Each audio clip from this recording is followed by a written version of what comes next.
এই বেটা থানার যা পরে রইব, বুঝিন নাই? কাগজ কানলে থানার যা পরে রইস। কি পাল্টা করিস করছো?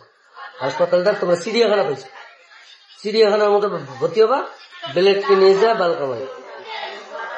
চুরি করিস না দিলে না তোমার আসার দরকার কেমন আসছো, আসার দরকার কি কথা বোঝো নাই?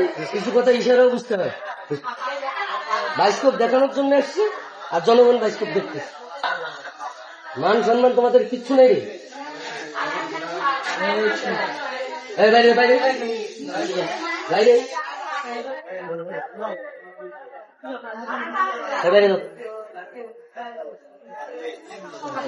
চিড়িয়াখানা, চিড়িয়াখানা সব রুগী তো চিড়িয়াখানা না, বুঝো না?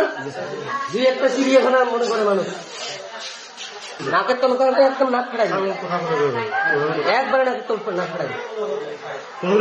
7 নম্বর নাকের তল করাটা একদম নাক খাড়াই, একবারে নাকের তল নাক খাড়াই।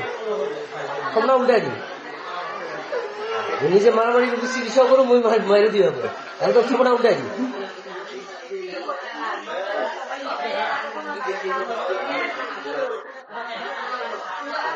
চুরি করিস না দিলে না কেন তা কয়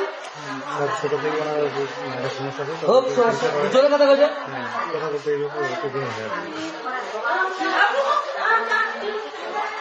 ছুটি বাড়ি যাও, আজকে বৃষ্টিবার আর কোথায় রাখবো আমি, ছুটি দিয়ে দিই। তোমার মামলা করলে করো, না করলে বাল খাও, বেলেট কিনে যা বাল কামাই। খারাপ ভাষা করতে হাসপাতালটা তোমরা চিড়িয়াখানা পাইছো, চিড়িয়াখানার মতো ভর্তি হবা। হ্যাঁ আইসো, কোনটা সাংবাদিক আইসো, কোনটা জনিয়া মদিন আইসো, এলাকাবাসী আইসো, পুরুষ মহিলা আইসো, ছোট বড় আইসো, হরিবল হরিবল বলতে হবে নাকি? আসার দিনের সাথে সাথে বলছি না, বলছি না প্রথম দিনে বলছি না, বলছি কিনা বলো?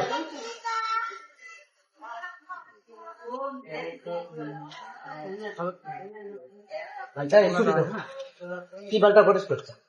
আর কথা মানুষের সহ্য ক্ষমতা, ধৈর্য ক্ষমতা, তারপরে সবকিছুর একটা মাত্রা থাকে না? মাত্রা পার হয়ে গেলে আর কি আর কিছু করার আছে? মোর মাত্রা পা। ছুটির কাগজ লিখে দিন, ছুটির কাগজ চাইলে তুই বাড়ি যাবো, যাই না থানার যা করে দিন, থানার যা করে দিন।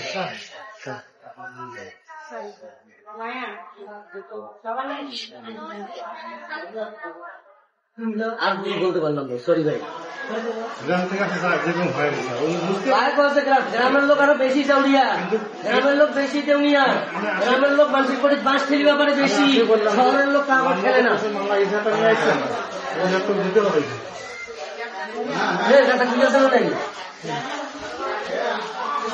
গ্রামের লোক বোকা ভয়ে দুটো এক্সট্রা মানে দলিল দিতেছে নাকি, তাইলে বুঝিম বোকা। পুরুষ মানুষের বাইরে যাও এখন।